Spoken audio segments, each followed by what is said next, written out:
played Toronto, getting to know them, division rival, so that part of it I think is good for hockey, original six matchup. As for,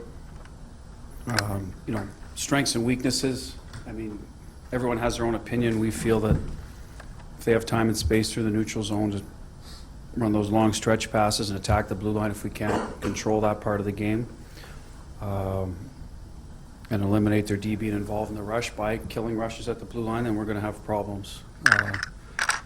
So that's one area of concern. D-zone coverage, they can stretch you out.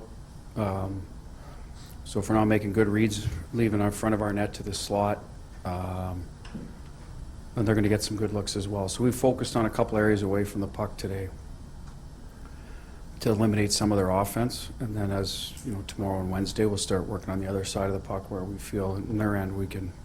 But that really doesn't change a lot. We're not going to change everything we do offensively anyway, nor defensively, but those were the areas that we got exposed on in the past against Toronto, especially with their speed. So if we allow them to play to their strength, like I said, I think that series tilts in their favor. Is Miller a day-to-day thing, or is he a little bit more of a longer term? Miller? Yeah. Probably a little longer than that. That was the update I got today. So till he's practicing, to me, then he's not part. Although this time of year, I guess you could bring a guy in a little quicker than we've typically in the past. Get him through a full workout. Playoffs, all bets are off. Guys ready, you may roll him in there, but he hasn't skated for what, since when did he get hurt in Minnesota?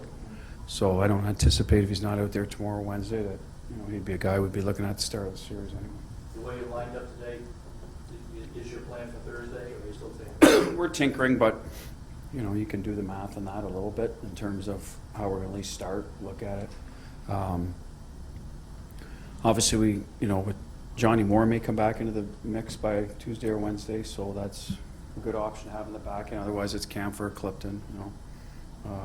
We have confidence in both back there. Up front right now, 13 healthy forwards for 12 spots. We've got to figure out what's the best line of attack. That could change in a hurry from game 1 to 2 if we don't like we see. That's we've done that all year, so I wouldn't discount if whatever forward's out. I wouldn't assume that it's going to stay that way. We'll see how the series goes. That said, it was Backus today. Is that because of speed and the speed issue with Toronto? That's one. I suspect they'll want to play that way. That their formula for success against us would be, to outskate us, outskill us, get on the power play.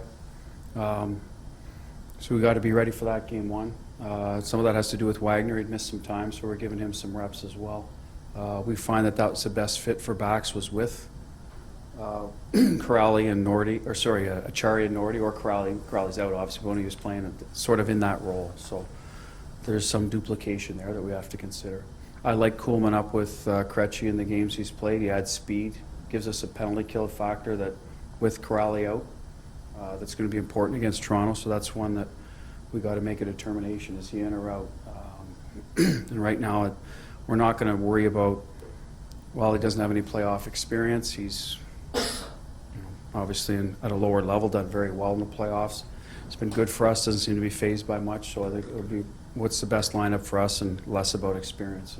What's the horizon on Corrali? Is he another couple of weeks? He was originally going to be available for later in the series, so I would assume not this Thursday and Saturday. If he gets back on the ice with the team, then I would say middle of the series would probably be the projection.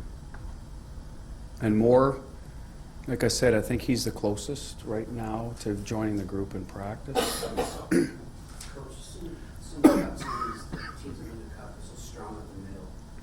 Looking at this matchup right now, how do you like the way you match up against them up the middle? Well, I think that the 3 out of our division that made it are all real strong down the middle. Our addition of Charlie Coyle has really kind of solidified that spot.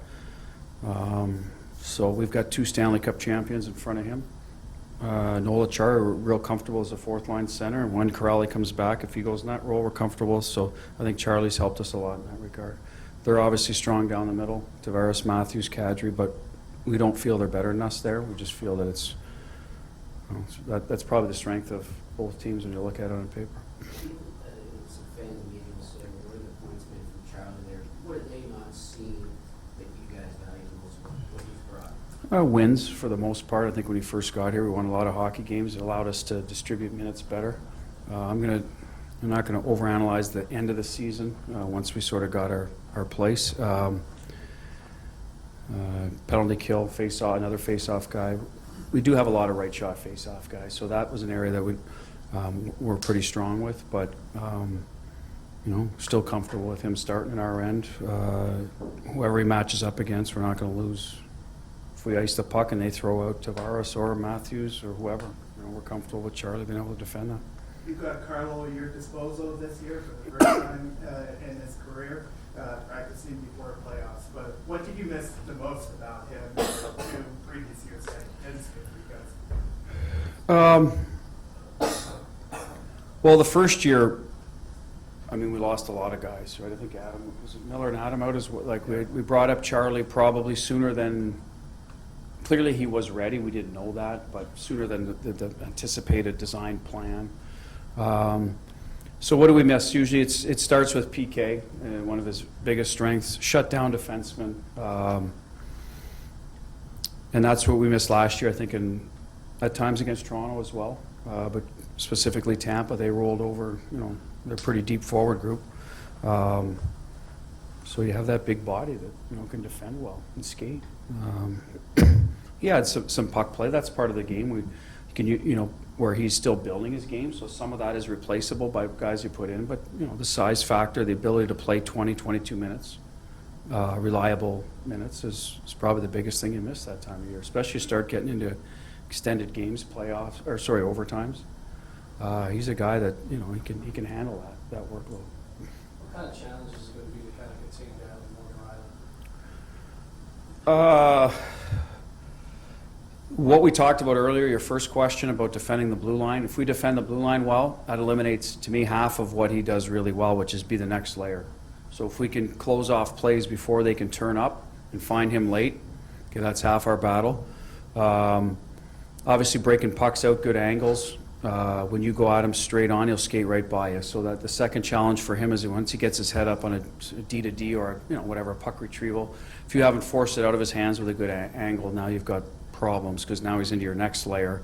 So now you can't defend the blue line if he's carrying it up, through the middle, and forwards are an option. So we got to get him to move it before he wants to, and hopefully get on him while you're seeing his numbers and his name of his jersey, not the whites of his eyes. And that's easier said than done. But if you can control some of that, force the puck out of his hands early, and then ride him off, then I guess sum it up, keeping him out of the attack. Which. What do you have, 70-some points? So that's easier said than done. But if you can limit that at least, then I think you can control that part. And if you can be physical on breakouts, so maybe he doesn't have the energy to get up the ice. That's the next part of it. So that'll be sort of a two-pronged approach with him. This team won 8 years ago, and it had such a sort of a heavy definition to it with Horton and Bluch. And eight years later, here we are in this speed league. But in your mind, are there still elements of that heaviness that are necessary? Is it still a kind of smack in the mouth tournament when he gets? Well, for us it is.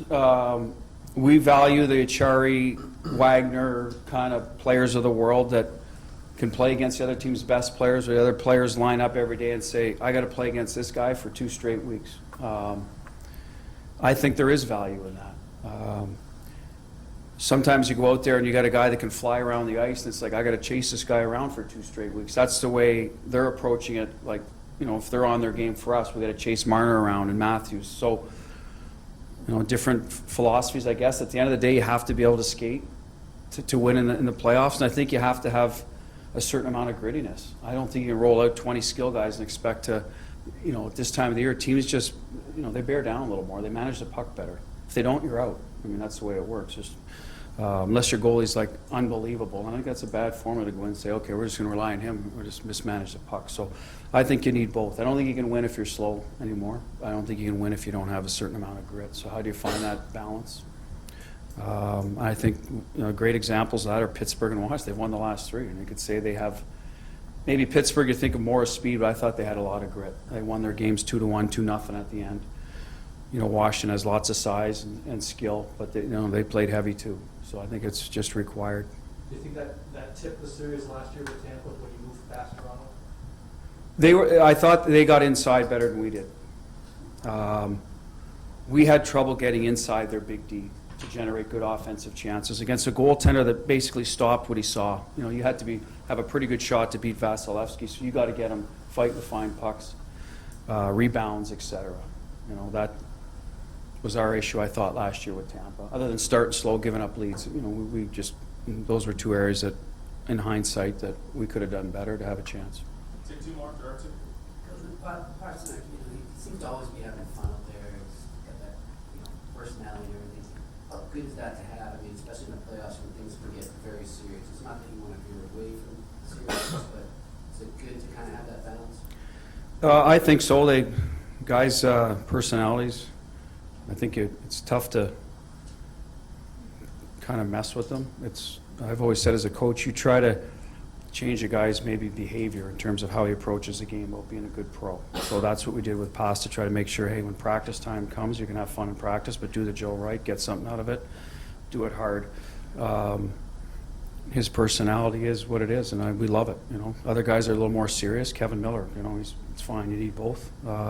If we had 20 Kevin Millers or 20 Pastas, I'm fine with either as long as come practice time, they're, when it's time to work, it's time to work. So, but I enjoy having them around personally. I don't know, but I'm sure you guys do. I enjoy Marsh. I think it helps to have some of those guys.